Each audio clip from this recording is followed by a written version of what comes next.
Hey everybody, it's Pastor Sarah here with our On the Road worship. Last week Jansen talked about all of the different denominations out there. Well, he didn't talk about all of them, but he talked about a little bit of why churches have broken apart and created new denominations over the years of Christianity.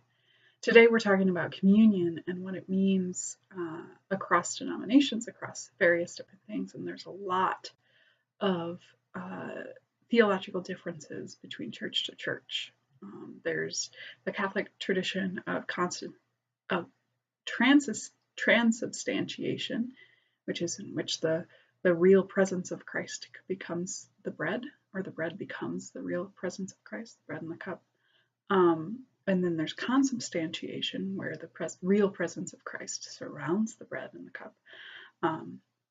There's the idea that communion is simply a memorial meal, a meal to remember and to tell the story. And then there's the United Methodist understanding, that is this understanding that Christ comes into our midst. The real presence of Christ is a part of communion.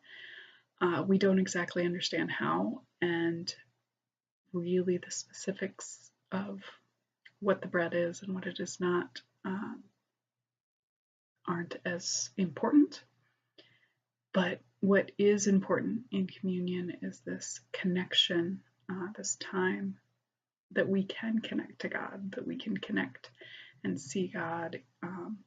Wesley called communion a means of grace, a kind of physical embodiment of our connections to God. And so it is a process, not a process, but a action, a prayer, a time that is intentionally inviting God into our midst, inviting Christ into our midst.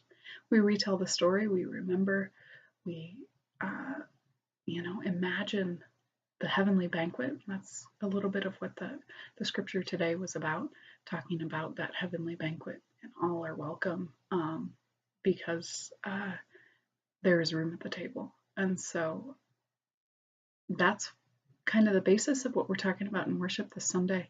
I hope that your worship as a family, as an individual, wherever you are, has been a really great connection for you.